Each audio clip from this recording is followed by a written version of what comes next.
Hello, AP US history lovers. It's me, Miss Terrell, coming at you from my kitchen. Just back from a chilly early morning walk. Now, time to get down to business. Take this hat off. I look like, oh, that looks even better. So here we are, period 4, 1800 to 1848. Very interesting, tumultuous time in the United States, establishing themselves as a country, have a constitution, jumping through all the hoops they need to be able to build their dominance and become a world leader, essentially. So pretty much good times. This 48-year span has a lot of interesting ups and downs, and I'm excited to explore those with you. So the new republic worked to define itself during a time of rapid demographic, economic, and territorial growth. It increased suffrage, the right to vote, reformed its schools, prisons, and asylums, and developed its own art, literature, and philosophy. Essentially, this really is a time that the United States comes into its own. It's pretty exciting. The changes took place as a market economy emerged and people benefited from the addition of fertile land farther west and advances in industry and transportation everywhere. We're going to look at the Louisiana Purchase. We're going to look at the development of the frontier. We're going to look at the iron horse that galloped across the country. That would be the railroads. It's an awesome time. The country focused on expanding its borders while avoiding European entanglement. So kind of closing themselves off, taking care of themselves, and letting the rest of the world implode.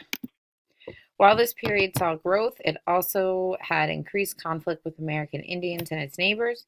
Many of the immigrants attracted by new opportunities also found prejudice and discrimination. Rights for the common man excluded American Indians, African Americans, and women, something the United States takes a long time to figure out. And maybe in some cases is still trying to work on it. Efforts to improve life succeeded for many, but not those that were enslaved, obviously. Let's start with the age of Jefferson.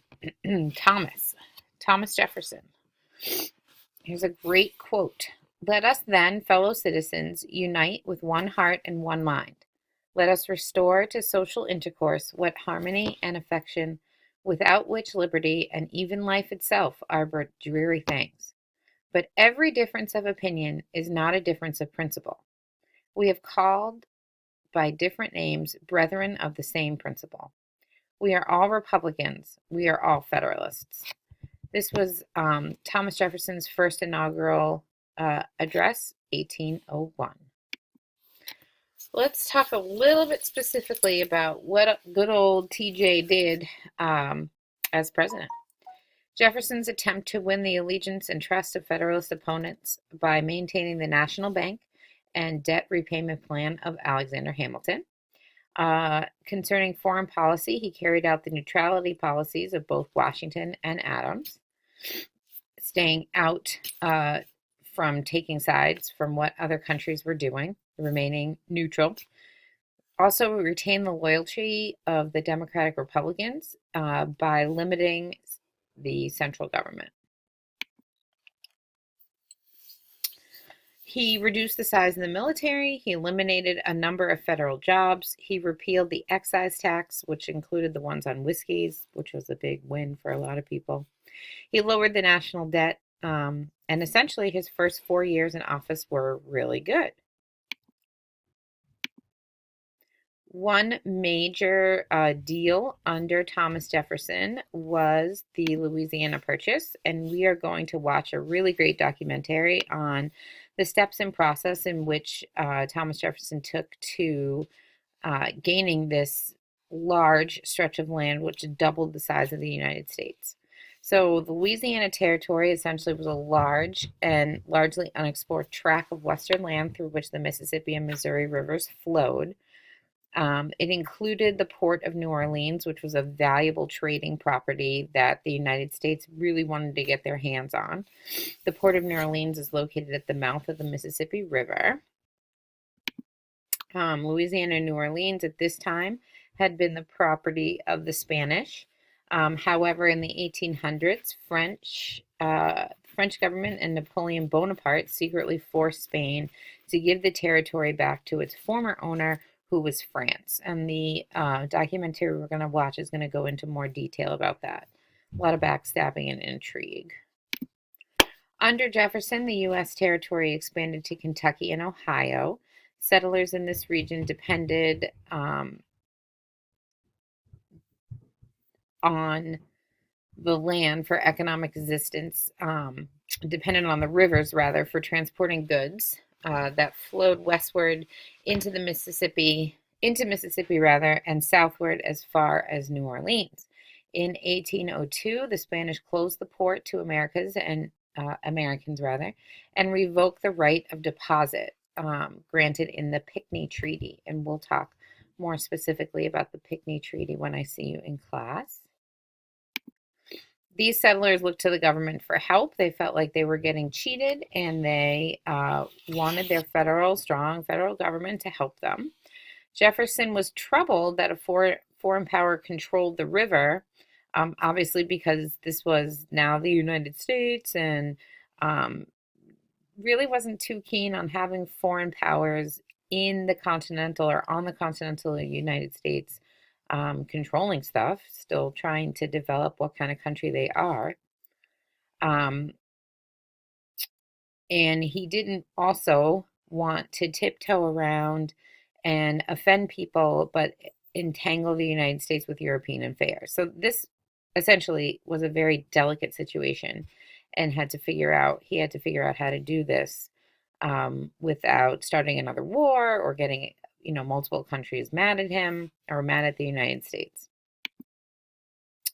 So one of the first things he does is he sends ministers to France with instructions to offer up to $10 million for both New Orleans and the strip of land extending from the port eastward to Florida. If they failed with the French, then it was their job to start talking to the British. Essentially, Napoleon's ministers were looking for money to help fund a war against the British.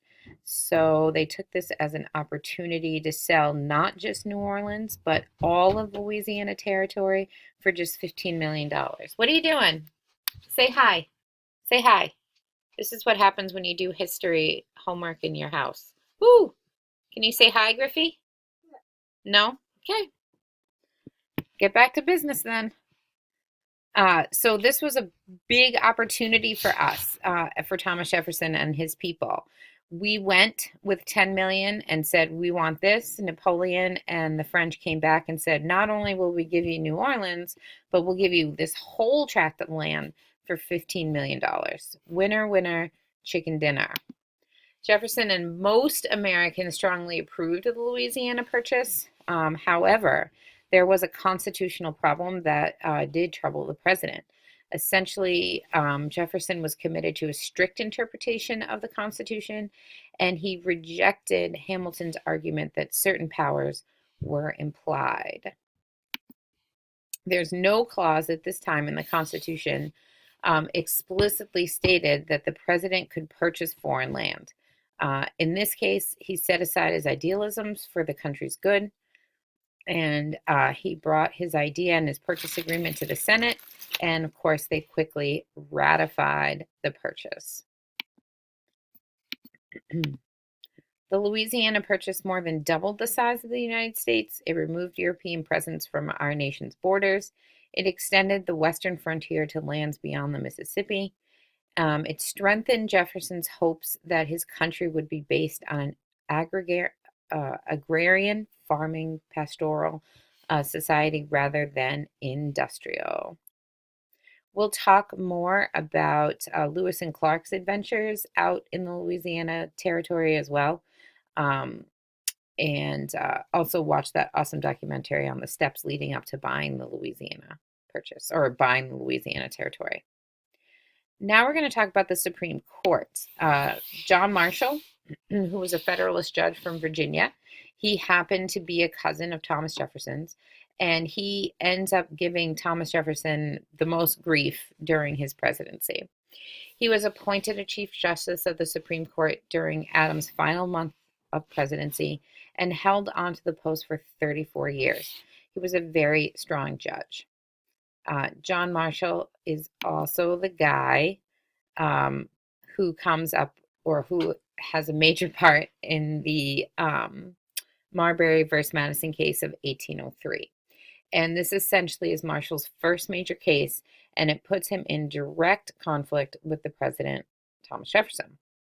Upon taking office, Jefferson wanted to block Federalist judges who were appointed by John Adams. Makes sense why he would want to do this, right? He ordered the Secretary of the State at the time, James Madison, not to deliver the commissions to the Federalist judges. Sneaky. One of Adams' midnight appointments, William Marbury, sued for his commission. Marshall ruled that Marbury had a right to his commission according to the Judiciary Act, which was passed by Congress in 1789. Marshall said that this act had given the court greater power than the Constitution actually allowed. Therefore, the law was unconstitutional, and Marbury would not receive his commission. By doing this, Marshall establishes the doctrine that we know of as judicial review. From then on, the Supreme Court would exercise the power to decide whether an act of Congress or the president was allowed by the Constitution. Now the Supreme Court could overrule actions of the other two branches. Jefferson would continue to tangle, mostly unsuccessfully, with the Supreme Court throughout his presidency. However, Jefferson was reelected in 1804 by an overwhelming margin. His second term, however, would not be as smooth as the first. Talk a little bit about some difficulties abroad, so some foreign difficulties. We'll start with the Barbary Pirates. This is a first major challenge to Jefferson's foreign policy, and it comes not from a major European power, believe it or not, but from a very small nation on the North African coast called Barbary. In an effort to protect U.S. merchant ships from being seized by pirates, Washington and Adams agreed to pay a tribute to their government. Kind of a payoff, if you will. Challenges. Also, there are lots of challenges to the United States' stance on neutrality. Napoleonic Wars are continuing to dominate European politics and shape U.S. commercial economy at the time. France and Britain, as a result, France and Britain attempt several naval blockades. They seized the ships of neutral nations and confiscated their cargoes, which the United States is not a fan of, considering what happened during the American Revolutionary period. The British also captured U.S. sailors and forced them to serve in the British Navy, which is a repeat of also what they did during the Revolution with impressment. So this is not favorable actions by these countries, and the United States, people of the United States and the government begin to get pretty ticked off. The ruler of Tripoli demanded a higher sum in tribute from Jefferson. Jefferson refuses to pay and sent a small fleet of the U.S. Navy to the Mediterranean. There was sporadic fighting with Tripoli. They went back and forth for about 4 years. This was not a decisive victory for the Navy, but again, this was a way they gained respect and also proved that they were the real deal. We also see in 1807 the Chesapeake Leopard affair. This is a British warship. Leopard fired on the U.S. warship Chesapeake. 3 Americans were killed in the scuffle, and 4 others were taken captive and impressed into the British Navy. Many Americans demand war over this action. However, Jefferson is able to cool the flames.